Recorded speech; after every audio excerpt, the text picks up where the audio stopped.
Hey guys, how's it going? This is BillyEatWorld, and today we're going to take a look at a theme loadout inspired by the German KSK.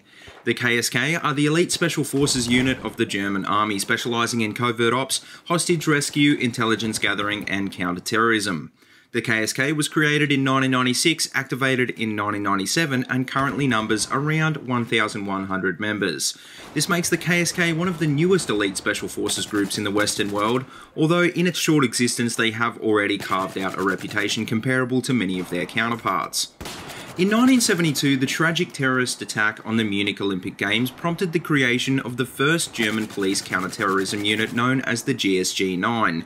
This group handled all special operations until the formation of the KSK, which also took on the roles of German army units like the Long Distance Reconnaissance Company and the Navy's combat swimmers. Since then, the KSK have been involved in a number of conflicts, including Kosovo, Bosnia and Herzegovina, and most recently the war in Afghanistan.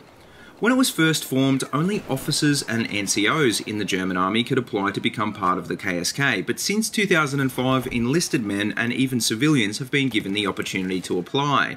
Like many special forces units, the KSK selection process is grueling, lasting almost 4 months. Typically, less than 5% of applicants pass this selection course, and upon completion, candidates begin yet another 3 years of KSK training.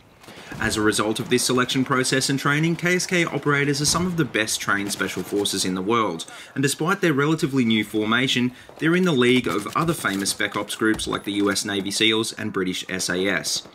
Now, it's hard to say exactly what weapons any special forces unit uses specifically, but it's safe to say that the KSK uses a number of weapons found in Battlefield 4, many of which are made by Heckler & Koch. These include various configurations of the G36, the HK416, the MG4 and the UMP. In my loadout, I've chosen to run the Recon kit with the G36 carbine, the H&K Compact 45 pistol, claymores, motion balls and the Spec Ops perk. On the G36C, I'm using the EOTech hollow sight suppressor, ergo grip and tack light, and on the Compact 45 I'm running with just the suppressor. Now clearly this is a very stealthy loadout, even though these weapons aren't normally thought of to be good stealth weapons.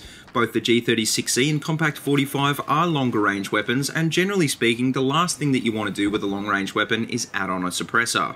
The thing with the G36C though is that it doesn't have very impressive stats to begin with. It only has a 650 RPM rate of fire and average stats at best for everything else. It does have very little recoil though, which makes it better for long range, although it doesn't hit any harder than an average carbine, so long range kills will still be pretty difficult.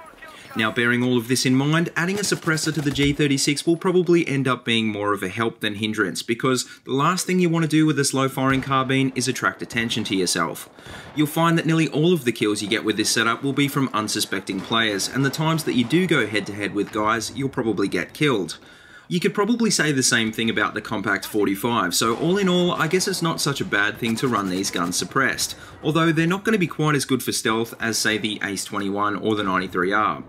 Now, as for the rest of the attachments, well, the EOTech is authentic, but probably not the best choice of one-time sight. The ergo grip definitely tightens up the spread of this weapon when moving, but the tack light is pretty useless as usual.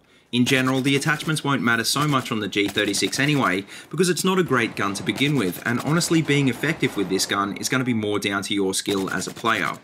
Another quick tip for the G36 though is that if you haven't already tried it out on burst fire mode, honestly I'd recommend that you give it a try. If it's available, I pretty much prefer every gun on its burst fire mode because it makes firing more consistent and more predictable. Once you've mastered the burst rate of a weapon, you can pretty much fire it at full auto anyway, so as long as you're willing to practice with a gun, there really isn't any reason not to use its burst fire mode. If I was going to change this loadout in any way, well, I'd probably run with the Ace 21 and the 93R instead, but then it wouldn't be authentic.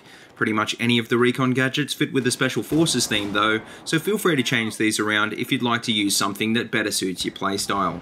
All in all though, I think that this is a great loadout if you like playing with themed loadouts, but it's definitely not going to turn the average player into an MVP. It's a real shame that the G36 got such a nerf in the transition to BF4, and unfortunately I think it's probably unlikely it's going to see a significant buff anytime soon.